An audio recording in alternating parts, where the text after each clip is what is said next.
cuando recién cumplí 18 años, descubrí que los 40,000 pesos del fondo universitario que mi abuelo había dejado para mí habían desaparecido sin dejar rastro. Era el dinero que él había ahorrado toda su vida, depositado en una cuenta a mi nombre cuando yo tenía apenas 12 años, con sus palabras grabadas en mi mente: esta es la llave de tu libertad. Pero el día que lo necesitaba para perseguir mi sueño de ir a la universidad, lo único que vi fue una pantalla en blanco con un saldo de 0.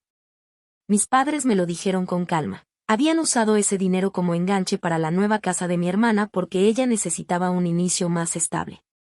En ese momento, mi mundo entero se vino abajo. Salí de casa con las manos vacías, dormí en mi auto, me lavé la cara en baños públicos.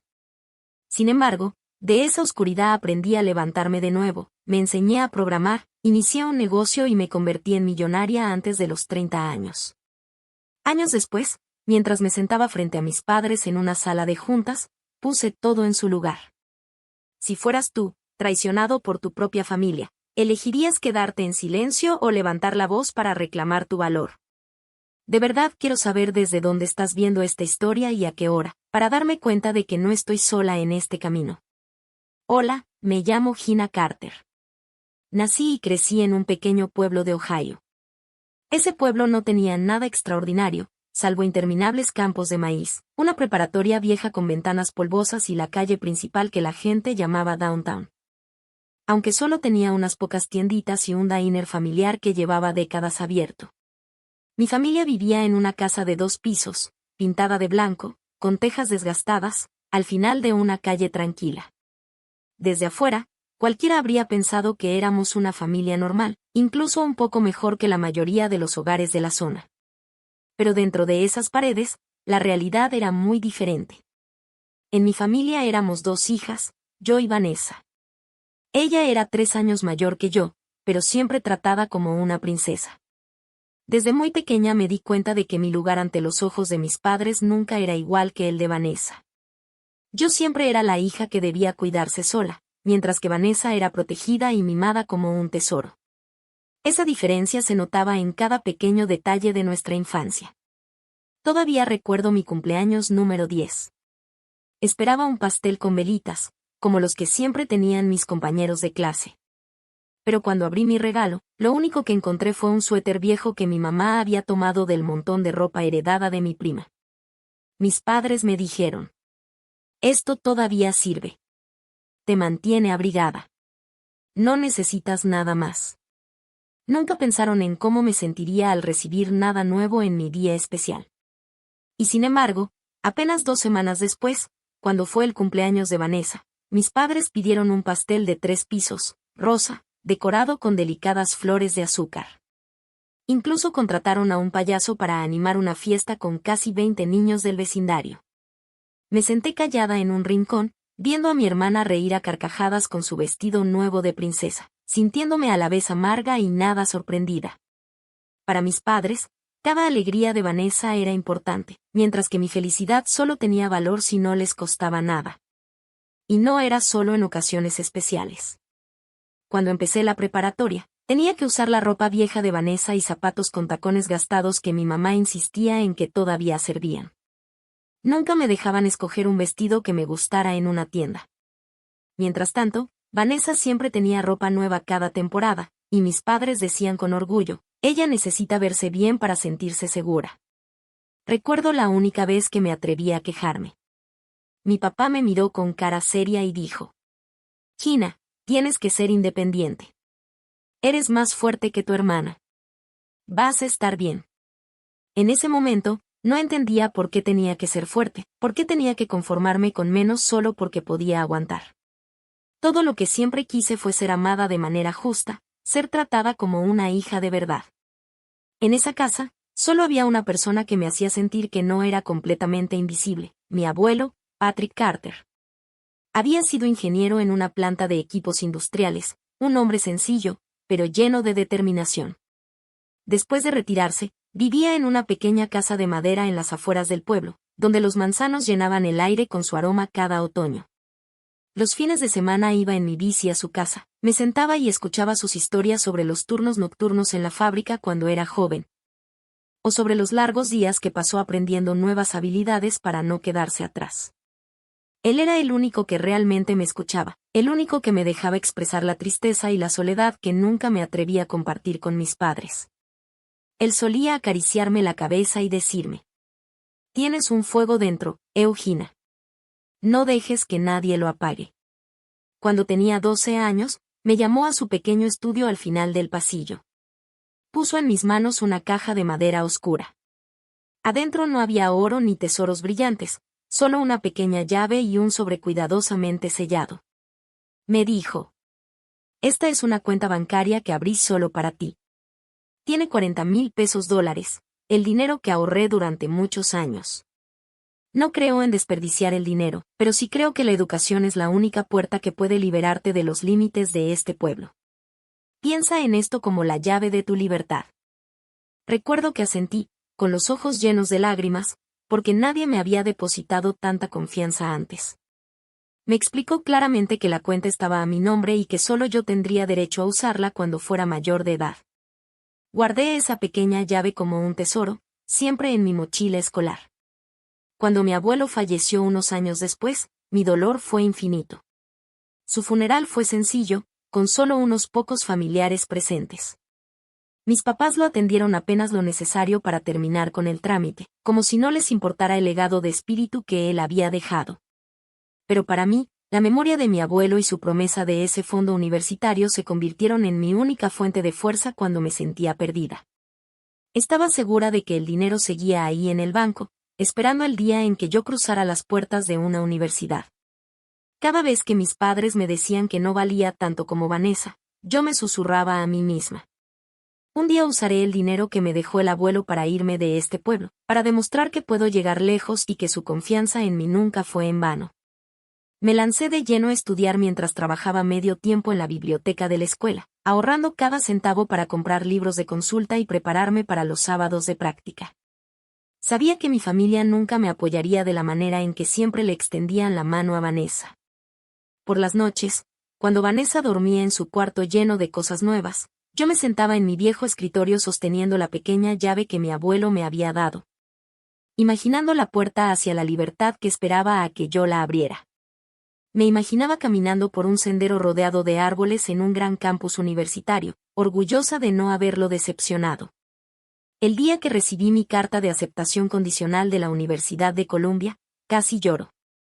Era el sueño que había alimentado durante años, desde las noches estudiando bajo esa lámpara tenue hasta las interminables horas resolviendo problemas del SAT en la biblioteca. Columbia, un nombre que alguna vez pensé que solo pertenecía a niños adinerados en Nueva York, ahora estaba claramente escrito junto al mío en una carta oficial dirigida a mí. Mis manos temblaban al abrir el sobre, sintiendo como si todo el mundo se hubiera abierto ante mí. Pero al mismo tiempo, un oleaje de preocupación recorrió mi mente: colegiatura, gastos de vida, todos esos números enormes. ¿Realmente podría costearlos? Entonces me tranquilicé. Tenía los 40,000 pesos que mi abuelo me había dejado. Ese dinero era mi salvavidas, mi boleto para salir de Ohio, el comienzo de una nueva vida. Así que, una mañana de mayo, con una camisa azul y el cuello desgastado, entré a la pequeña sucursal bancaria en el centro del pueblo. Todavía recuerdo la sensación de frío mientras me sentaba en la silla de espera, mi mano apretando la pequeña llave que mi abuelo me había dado años atrás. La cajera del banco tecleó unas cuantas cosas en su computadora y luego me miró con una expresión incómoda. «Lo siento, su cuenta actualmente no tiene saldo». Me quedé paralizada, sin poder creer lo que escuchaba. Repetí el nombre, el número de cuenta, incluso levanté la llave en mi mano. Pero en la pantalla seguía apareciendo nada más que un cero vacío. Mis oídos zumbaban, mi visión se nublaba como si alguien acabara de arrancarme el suelo de debajo de los pies. Todo mi mundo parecía derrumbarse. Corrí a casa, el corazón latiéndome con fuerza, mezclando rabia y desesperación. En la sala, mis padres estaban sentados, tomando café.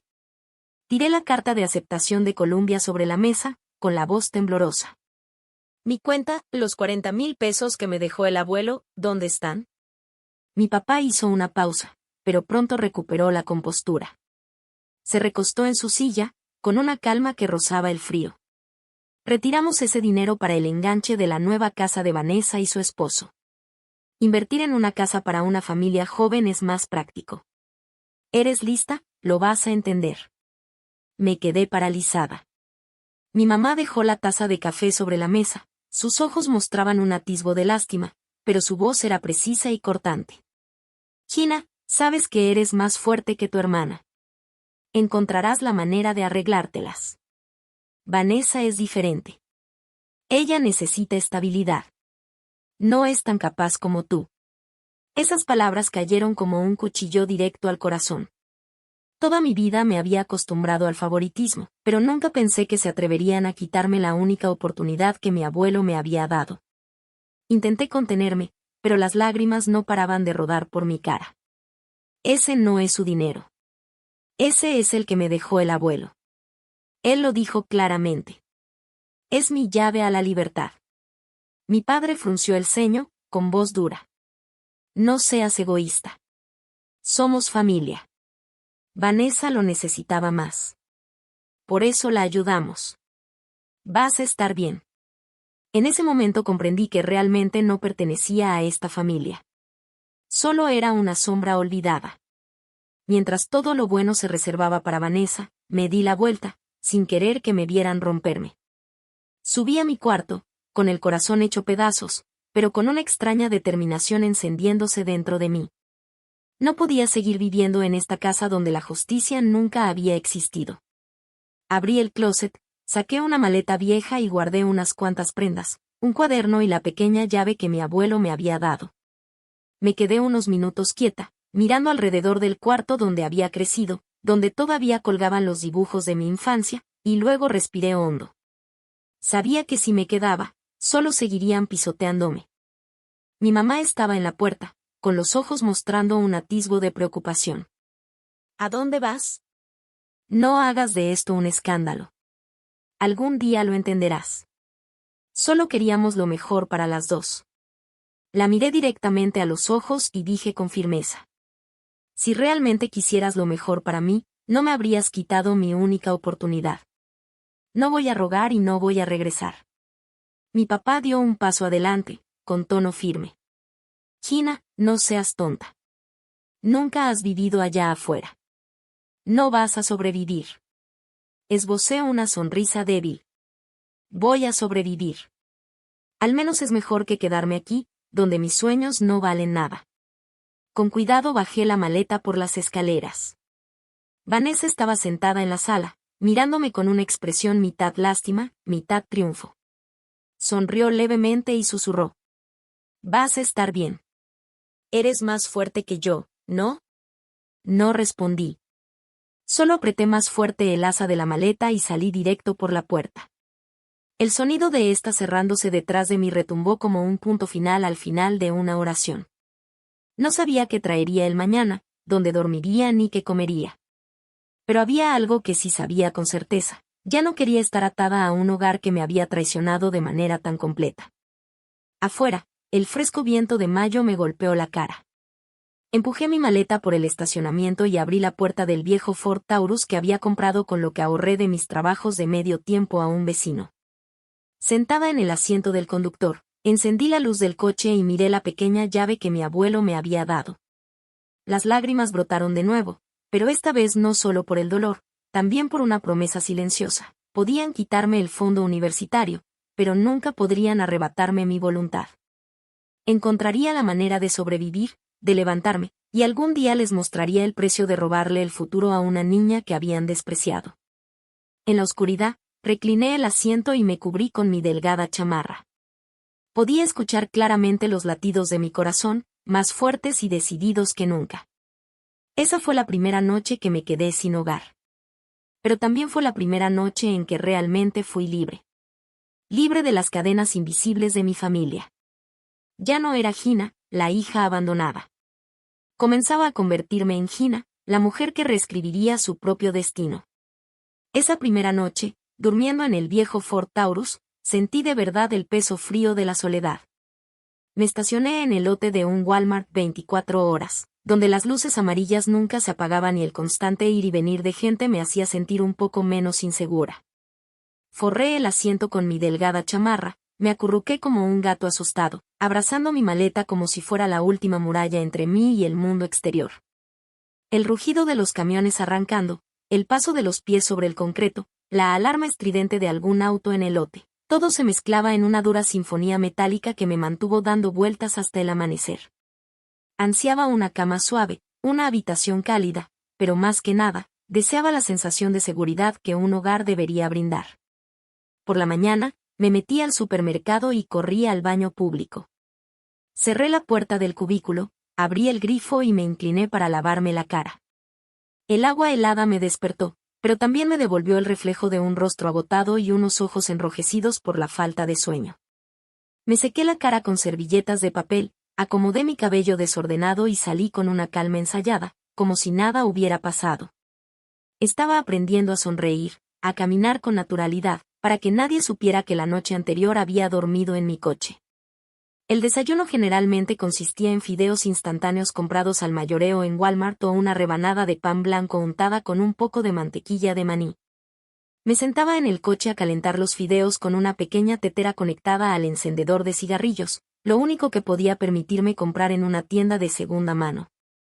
El sabor era insípido, a veces los fideos estaban medio cocidos, pero al menos no pasaba hambre.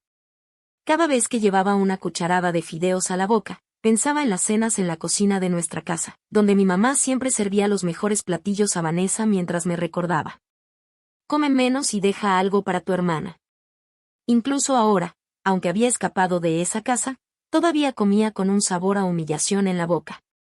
Los días se desdibujaban unos con otros mientras me acomodaba en una rutina: dormir en el coche, darme duchas rápidas en un gimnasio económico donde pagaba $10 al mes solo por acceso a un baño limpio, y aplicar a cualquier trabajo de medio tiempo que me aceptara.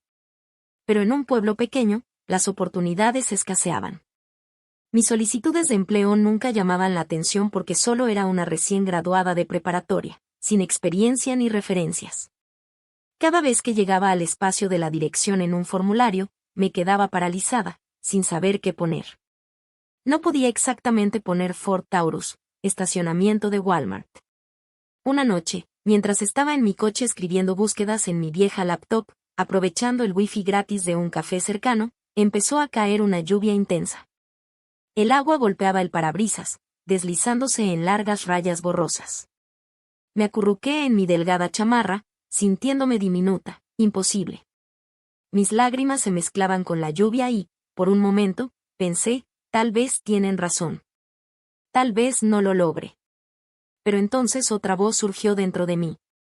La voz de mi abuelo: tienes un fuego dentro, Eugenia. No dejes que nadie lo apague. Apreté con fuerza la llave que me había dejado y susurré, como un juramento: no me quebraré. Aunque tenga que empezar de cero, seguiré adelante. Una tarde, cuando entré a un pequeño café a comprar una taza de té caliente para combatir el frío, conocí a la señora Jenkins, la gerente del lugar. Era una mujer de unos 50 años, de figura redonda y cabello con canas recogido cuidadosamente. Me observó con atención mientras sacaba monedas de mi bolsillo para pagar. Después de darme la taza de té, inclinó un poco la cabeza y preguntó: ¿dónde estás quedándote, querida? Te ves tan cansada. Mi corazón se aceleró, sin saber qué decir. El instinto me decía que ocultara mi situación, pero sus ojos cálidos lo hicieron imposible. Con vacilación, le conté que estaba viviendo en mi coche, que acababa de terminar la preparatoria y que me habían quitado mi fondo universitario. Ella guardó silencio por un momento y luego suspiró suavemente. Dios mío, ¿por qué una niña como tú tiene que pasar por esto? Al día siguiente, cuando regresé al café para usar el wifi, me llamó al mostrador. Escucha, Gina, dijo. Siempre nos falta ayuda por las noches: limpiar mesas, lavar vasos, sacar la basura. Si necesitas trabajo, puedo darte el turno de la tarde-noche. No es mucho dinero, pero al menos es algo estable y tendrás un lugar donde estar. La miré, con los ojos casi llenos de lágrimas. Asentí rápidamente, agradeciéndole hasta que mi voz se quebró. Por primera vez en semanas, sentí que alguien se acercaba no para quitarme algo, sino para levantarme. Desde ese día, todas las noches después de las 9, Me ponía una camiseta negra sencilla y trabajaba detrás del mostrador, limpiando mesas, lavando vasos, sacando la basura.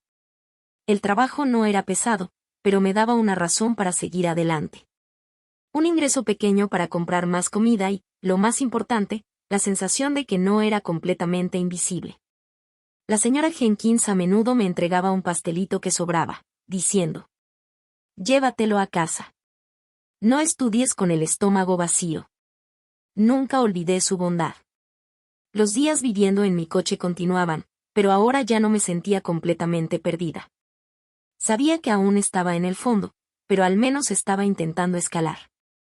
Cada vez que me recostaba en el asiento del coche, cerraba los ojos e imaginaba el día en que dejaría atrás ese estacionamiento de Walmart, entraría a un aula universitaria y comenzaría un nuevo capítulo.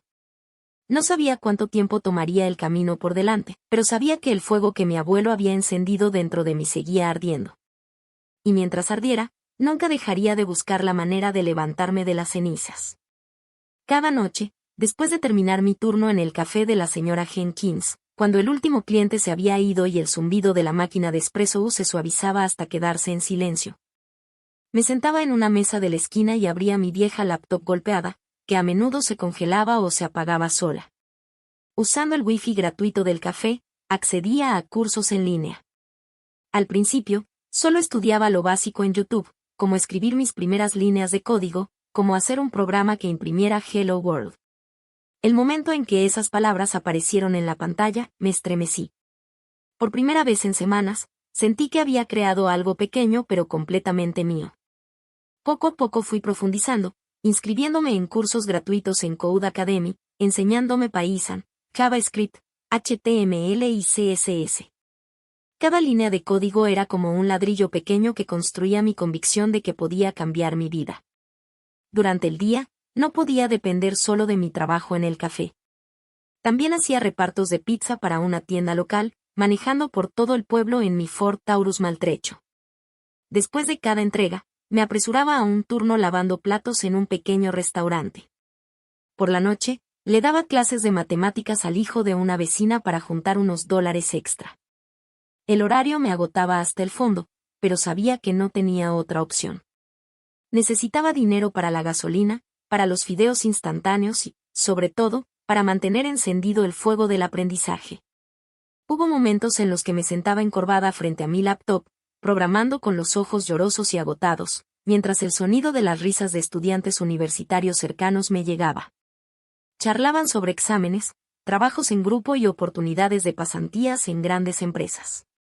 Al verlos, sentía una mezcla de admiración y dolor. Yo debería haber sido una de ellos. Si tan solo mis padres no me hubieran robado mi fondo universitario.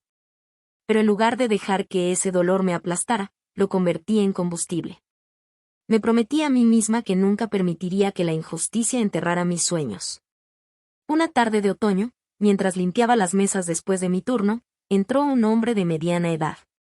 Llevaba un abrigo de lana y cargaba un maletín grueso, con todo el aspecto de un profesor o académico. Pidió un cappuccino y se sentó cerca de donde yo solía estudiar. Al notar que tenía la laptop abierta, tomando notas y escribiendo código, su curiosidad se impuso. «¿Qué estás estudiando?», preguntó. Vacilé un momento antes de responder en voz baja. En realidad no he ido a la universidad. Me estoy enseñando programación yo misma. Me estudió con atención, con una expresión que mezclaba sorpresa e intriga. ¿Autodidacta? Eso no es fácil, pero puedo ver que hablas en serio. Empezamos a platicar. Se presentó como el profesor Alan Morris, del Departamento de Ciencias de la Computación de la Universidad Estatal de Ohio. Cuando le conté sobre la pérdida de mi fondo universitario y que vivía en mi coche, una sombra de tristeza cruzó su rostro. Pero luego dijo algo que lo cambió todo. «Gina, tienes potencial. Creo que deberías solicitar una beca en Ohio State. Tienen programas para estudiantes de orígenes difíciles que muestran determinación. Estaría dispuesto a escribirte una carta de recomendación». Me quedé paralizada, con los ojos llenos de lágrimas. Por primera vez desde que mi abuelo había fallecido, sentí que alguien creía en mí sin condiciones. Me lancé de lleno a preparar mi solicitud. Durante el día, trabajaba mientras redactaba mis ensayos, escribiendo sobre mi camino, desde perder el fondo universitario que me había dejado mi abuelo hasta enseñarme a programar por mi cuenta. Escribía con total honestidad, sin adornos, sin disfraces. Quería que vieran quién era realmente, una chica que había sido traicionada, pero que seguía avanzando con resiliencia. Envié mi solicitud con una esperanza frágil, pero también con la determinación de que si fallaba, lo intentaría de nuevo. Unas semanas después, mientras lavaba platos en el restaurante, recibí un correo de la Universidad Estatal de Ohio. Mi corazón latía con fuerza mientras lo abría. Las palabras aparecieron: «Felicidades, se le ha otorgado una beca parcial». Me hundí en el suelo, con lágrimas cayendo sobre mis manos cubiertas de jabón. En ese momento, sentí que me habían sacado de un pozo profundo. No era solo una beca, era un salvavidas, la prueba de que mis esfuerzos no habían sido en vano. Esa tarde, corrí al café para buscar a la señora Jenkins y al profesor Morris y compartir la noticia. Ella me abrazó fuerte, con los ojos brillantes. «Sabía que podrías lograrlo, Gina». El profesor Morris sonrió cálidamente y dijo: «Esto es solo el comienzo. Recuerda, el conocimiento es algo que nadie jamás podrá quitarte». Asentí, con el pecho ardiendo de una fe que nunca antes había sentido. Por primera vez en meses, no solo estaba sobreviviendo. Estaba avanzando. En las noches siguientes, me sentaba en mi coche con la laptop en las manos, ya sin sentir el frío como antes.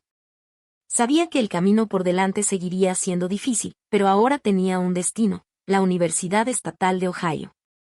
Cerraba los ojos e imaginaba caminar por el amplio campus, con la cabeza en alto y mi credencial de estudiante en la mano. En mi memoria, veía a mi abuelo sonriendo, su voz resonando como una bendición: «La llave de la libertad todavía está en tus manos. Gina, úsala». El primer día que puse un pie en el campus de la Universidad Estatal de Ohio, apenas podía creer que realmente había llegado. Los largos edificios de ladrillo rojo, los arces que daban sombra, las multitudes de estudiantes corriendo con mochilas al hombro, todo parecía como si estuviera entrando a un mundo completamente nuevo. Me registré como estudiante de Ciencias de la Computación, una carrera que había llegado a amar durante esas noches programando en el café con el wifi prestado. El horario era pesado, pero ya no sentía el tipo de agotamiento que viene de la desesperación. Durante el día me sumergía en las clases y, por la noche, trabajaba en turnos en el café, en el restaurante o dando clases particulares. Dormía mucho menos que mis compañeros, pero mi corazón siempre estaba lleno de determinación. Me mudé a un dormitorio para primer año, un cuarto pequeño, pero infinitamente más cálido que el frío Fort Taurus que alguna vez había llamado hogar. Ahí, rápidamente me topé con un problema que enfrentaba la mayoría de los estudiantes: dividir los gastos de convivencia. Tenía 3 compañeros de cuarto y cada mes teníamos que repartir los costos de electricidad, agua e internet. Pero siempre había alguien que pagaba tarde, alguien que olvidaba transferir su parte y pronto empezaban a surgir discusiones. Una noche, mientras revisaba las notas de los gastos en mi cuaderno, se me ocurrió una idea. ¿Por qué no crear una aplicación que ayudara a todos a manejar estos gastos compartidos de manera clara? La idea me consumió y pasé horas frente a la computadora bosquejando las primeras líneas de código. Llamé a la app Split Nest, un nombre simple que evocaba la idea de compartir el nido.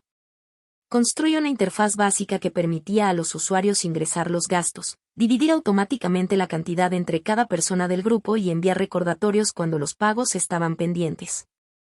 Al principio, solo éramos yo y mis 3 compañeros de cuarto usándola. Pero uno de ellos compartió el enlace de descarga con un amigo, quien a su vez lo compartió, y pronto docenas de estudiantes del dormitorio estaban usando Split Nest.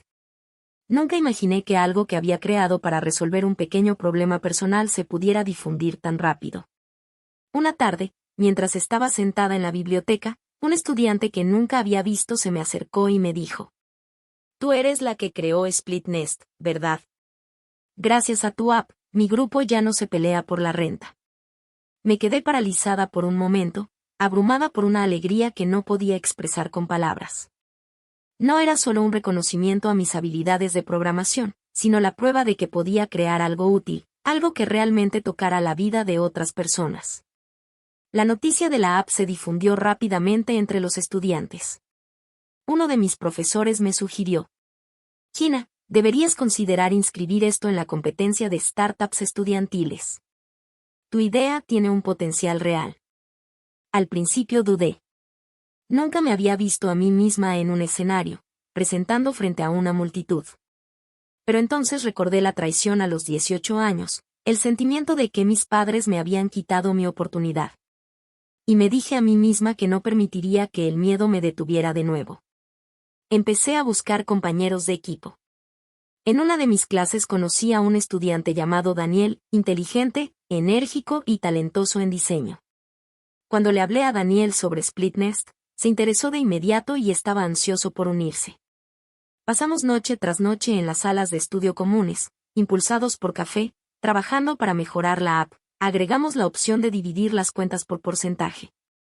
Integramos billeteras digitales y enviamos recordatorios por correo electrónico. Hubo noches en las que trabajamos hasta el amanecer, viendo los primeros rayos de luz filtrarse por las ventanas, y aún así no queríamos parar.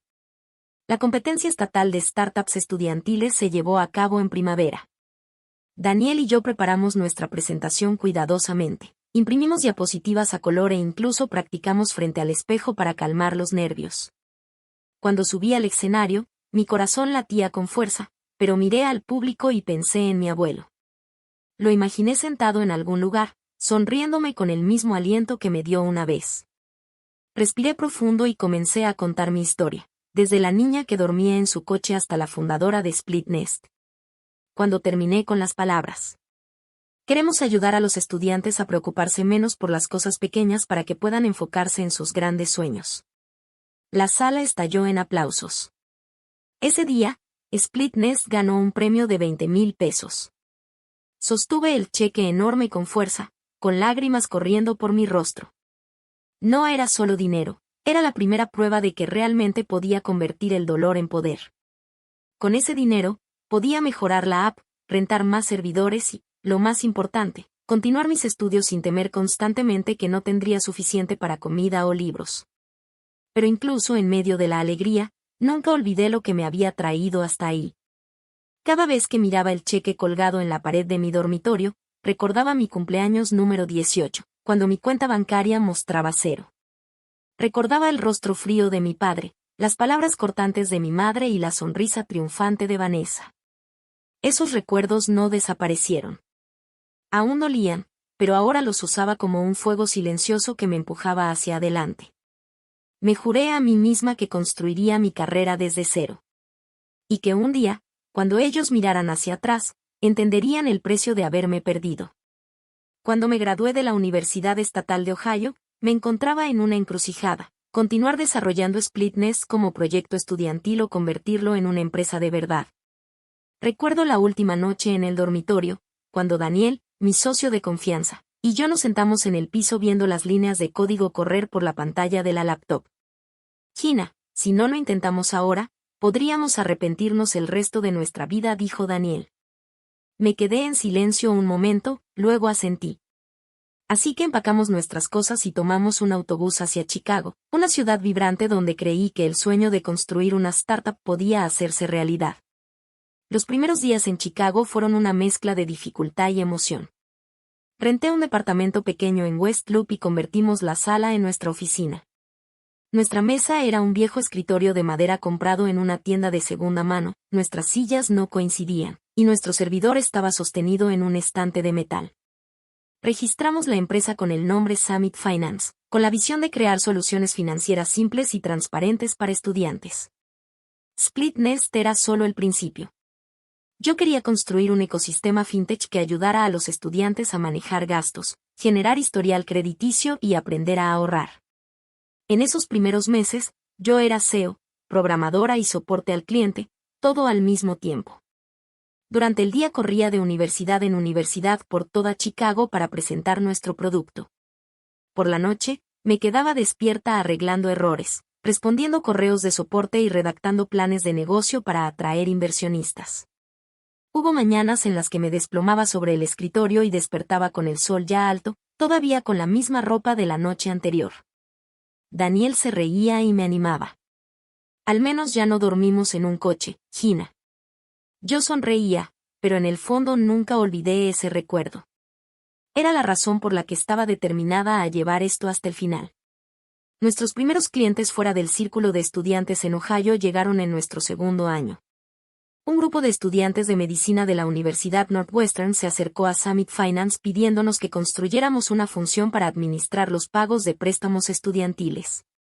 No solo querían dividir la renta, querían herramientas para rastrear deudas, programar cuotas y recibir recordatorios automáticos. Nos lanzamos de lleno a crear una nueva versión, integrando una función para ayudar a los estudiantes a construir historial crediticio. En el primer mes después del lanzamiento, tuvimos más de 10,000 descargas. Comencé a recibir correos de estudiantes que nunca había conocido, contándome que la app les ayudaba a evitar cargos por pagos atrasados y que les había dado su primer puntaje crediticio positivo. Al leer esas palabras, sentí que se me llenaban los ojos de lágrimas y, al mismo tiempo, un sentido de responsabilidad más pesado que nunca. Para el tercer año, Summit Finance había crecido hasta formar un pequeño equipo de 12 personas.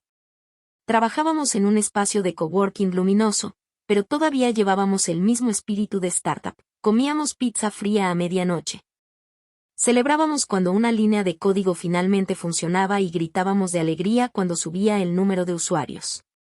Los ingresos comenzaron a fluir, aún no era una fortuna, pero sí lo suficiente para cubrir gastos y reinvertir en crecimiento. Aún recuerdo la primera vez que firmé un contrato con una universidad para implementar nuestra solución con miles de estudiantes. Mi mano temblaba mientras sostenía la pluma, como si estuviera firmando mi nombre directamente sobre el sueño que había cargado desde los 18 años. En nuestro quinto año, decidimos buscar una ronda de inversión. Me paré en una sala de conferencias impecable frente a una fila de inversionistas con trajes impecables. Mis manos temblaban un poco, pero recordé los días de lavar platos, las noches acurrucada en mi coche, y supe que me había estado preparando toda la vida para ese momento. Presenté la visión de Summit Finance, construir una plataforma fintech a nivel nacional para estudiantes, ayudándolos a evitar los errores financieros de las generaciones anteriores. Cuando terminé mi presentación, la sala quedó en silencio unos segundos y luego estalló en aplausos. Una semana después, aseguramos oficialmente una inversión de $5 millones de Great Lakes Ventures. Al sostener en mis manos el contrato por millones, mi primer pensamiento no fue sobre el dinero, sino sobre aquel cumpleaños número 18 cuando mi cuenta bancaria marcaba en cero. Había pasado de no tener absolutamente nada a dirigir una empresa valuada en decenas de millones. De dormir en mi coche a firmar acuerdos con grandes inversionistas, todo en menos de una década. Para cuando cumplí 27 años, Summit Finance ya generaba millones en ingresos anuales y yo era oficialmente millonaria. La prensa comenzó a fijarse en mí, escribiendo sobre esta joven directora que había salido adelante contra todo pronóstico. Me preguntaban cuál era mi secreto para el éxito. Yo solo sonreía y decía, el único secreto es no dejar que la traición te defina. Pero, en el fondo, sabía que mi éxito no solo venía del esfuerzo, sino del fuego silencioso que dejó el dolor del pasado. Esa traición me obligó a levantarme y llegar mucho más lejos de lo que cualquiera había creído posible. Como recompensa para mí misma, compré un pequeño departamento junto al lago Michigan, no muy lejos de las oficinas de la empresa. Cada mañana me sentaba junto a la ventana, viendo cómo el amanecer brillaba sobre el agua, y pensaba en aquella chica de 18 años que un día se lavó la cara en un baño de Walmart. Esa muchacha seguía dentro de mí, recordándome que, sin importar qué tan lejos hubiera llegado, jamás debía olvidar de dónde venía. Aún conservo la pequeña llave que mi abuelo me regaló, descansando sobre mi escritorio como un símbolo. Me recordaba que la verdadera libertad no era el saldo en mi cuenta, sino la capacidad de reescribir mi destino con mis propias manos. Mientras yo me dedicaba a construir un futuro, mis padres y Vanessa se hundían cada vez más en una espiral sin salida. Desde lejos me llegaban rumores a través de familiares. Mis padres habían invertido dinero para apoyar a Vanessa y su esposo en el lanzamiento de una empresa de moda en línea. Se jactaban por todos lados de que su hija menor estaba a punto de convertirse en una diseñadora famosa, que era una inversión segura. No me sorprendió. Toda mi infancia, siempre habían creído que Vanessa era la estrella brillante. Pero solo unos años después, esa burbuja estalló. El mercado era brutalmente competitivo, los productos de Vanessa carecían de distinción y la empresa se hundió rápidamente en deudas. Las tarjetas de crédito que mis padres habían avalado estaban al límite, e incluso la hipoteca de su casa se había usado como garantía para canalizar dinero al negocio fallido. La tensión financiera pronto se filtró al matrimonio de Vanessa. Las discusiones escalaron hasta convertirse en amargas peleas verbales, y finalmente, el divorcio no fue ninguna sorpresa. Vanessa regresó a la casa de mis padres con sus 2 hijos pequeños. Y aún así, mis padres nunca la culparon. La protegían, la consentían, pretendiendo que sus fracasos no eran más que mala suerte. A sus ojos, Vanessa seguía siendo la hija que necesitaba protección, mientras que yo, la hija olvidada, simplemente había dejado de existir en la historia de esa familia. Durante esos años, corté todo contacto. Sin llamadas, sin mensajes, sin cartas. Pero un día, justo después de terminar una reunión estratégica con mi equipo en la sede de Chicago, mi asistente entró apresurada, con el rostro pálido. Gina, hay una pareja mayor y una mujer con ellos. Dicen que son tu familia. Están sentados en el lobby. Por un momento, me quedé congelada. ¿Cuánto tiempo había pasado desde que escuché las palabras tu familia dirigidas a mí? Respiré hondo, obligándome a mantener la compostura. Cuando entré a la recepción, vi que mis padres habían envejecido notablemente. El cabello de mi padre estaba salpicado de canas, y el rostro de mi madre estaba marcado por profundas líneas de preocupación. Vanessa estaba sentada a su lado, vestida a la moda como siempre, pero sus ojos se veían apagados y cansados. Sus 2 pequeños hijos estaban absortos en sus teléfonos, ajenos a todo lo que sucedía a su alrededor. Los 3 se pusieron de pie de un salto al verme, con sonrisas tensas y torpes. Mi padre enderezó la espalda, con la mirada fija en mí como intentando invocar la autoridad que alguna vez tuvo en la familia. Su voz mezclaba arrogancia y desesperación. Gina, ahora tienes más dinero del que jamás vas a necesitar.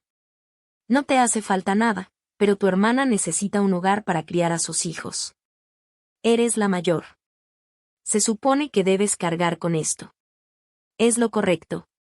Mi madre intervino, con lágrimas asomando en los ojos. No dejes que perdamos el lugar donde hemos vivido toda la vida. Si no ayudas, el banco se llevará todo. Vanessa no sobrevivirá a esto. Escuché cada palabra, pero para mí sonaban como ecos de un lugar lejano. Ya no era la chica temblorosa de 18 años.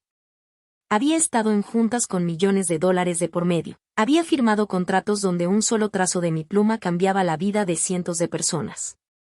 Ya no necesitaba demostrarles que yo tenía el poder de decidir. Ese poder lo había tenido desde hacía años. Alcancé el portafolio de cuero que estaba junto a mi silla y saqué lentamente una carpeta que había mantenido oculta durante mucho tiempo. Pasé las páginas hasta detenerme en una hoja amarillenta, cuidadosamente conservada en una funda de plástico. Colocándola sobre la mesa, la deslicé hacia ellos. Esta es una copia del documento del fideicomiso que el abuelo Patrick creó cuando yo tenía 12 años, dije despacio, con la voz firme y segura.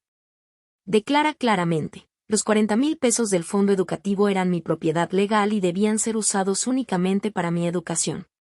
Ustedes no tenían derecho a tocarlos y mucho menos a convertirlos en el enganche de la casa de Vanessa. Violaron sus deseos y traicionaron la única confianza que alguna vez depositó en mí. Ah. Mi padre se inclinó para mirar el documento, el rostro pálido. Balbuceó. Esto fue hace mucho tiempo. Ahora eres exitosa. ¿Por qué sacarlo a relucir? Somos familia, seguro que no. Lo interrumpí, mi voz afilada como acero. Familia. Cuando más te necesitaba, cuando estaba al borde de mi futuro, me quitaste mi oportunidad sin pensarlo 2 veces. Convertiste mi sueño en el enganche de mi hermana. Desde ese momento, ya no fui tu hija. Al menos, no a tus ojos. La mano temblorosa de mi madre se extendió para alcanzar el papel, pero yo la sostuve firme. No necesitas mirarlo de nuevo, dije, fijando mis ojos en los suyos. Lo he guardado todos estos años como prueba de que no estaba loca, de que no lo imaginé. Sabía que nunca admitirían su error, así que lo conservé para recordarme, Nunca olvidaré el día en que fui traicionada. El aire en la habitación se volvió pesado. Vanessa bajó la cabeza, entrelazando las manos. Vi un destello de vergüenza cruzar su rostro, pero pronto dio paso a una mirada suplicante. Hermana, si me ayudas, prometo que cambiaré. Mis hijos necesitan un hogar. La miré, la misma hermana que se había burlado cuando salí de la casa con nada más que una vieja maleta. Una tormenta de emociones se agolpó dentro de mí, pero todo se condensó en una verdad: mi responsabilidad ya no les pertenecía. Me levanté lentamente, recogí los documentos y los deslicé de nuevo dentro de mi portafolio. Me quitaste mi año número 18, dije, mi voz calma pero cortante. Pero no pudiste arrebatarme mi futuro. Lo construí desde cero, desde noches frías en un auto, desde paquetes de fideos instantáneos. Y fue tu traición la que se convirtió en el combustible que me trajo hasta aquí. Pero eso no significa que seguiré pagando por tus errores. Mi padre saltó de pie, alzando la voz. Gina, eres ingrata. Si tu abuelo estuviera vivo, querría que ayudaras a tu familia. Me detuve en la puerta, me volteé y lo miré fijamente. Si él estuviera vivo, nunca te habría permitido tomar mi fondo educativo en primer lugar. Él confiaba en mí, no en ti. Luego me giré y caminé sin mirar atrás. Salí de la sala de juntas, dejando atrás un silencio pesado. El sonido de la puerta cerrándose se sintió como un límite definitivo trazado. En ese momento, sentí que un peso se levantaba de mis hombros. Había trazado una línea clara. Me había negado a cargar con consecuencias que no me pertenecían.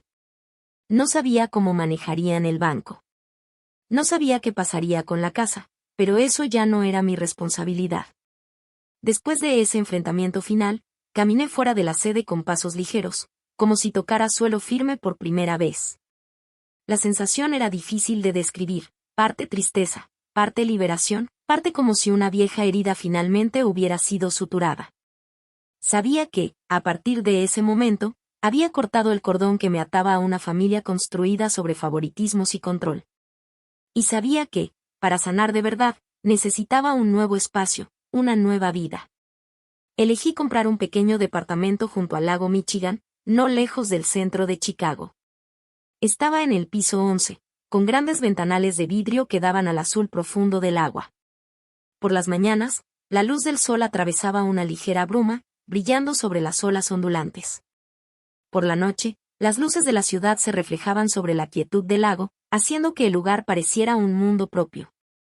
Cada mañana al despertar, ya no escuchaba las discusiones de mis padres, ni soportaba las amargas comparaciones con mi hermana. Solo escuchaba el sonido de las olas golpeando la orilla y el latido constante de mi propio corazón, tranquilo pero fuerte.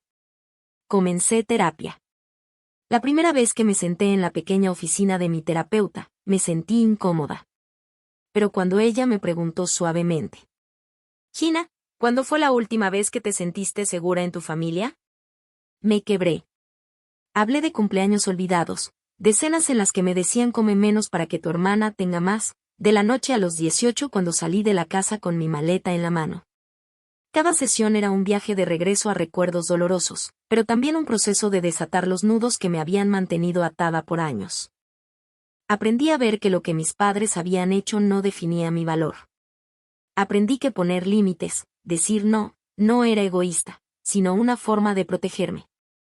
Mientras yo encontraba una nueva paz, mis padres y Vanessa se desmoronaban en crisis.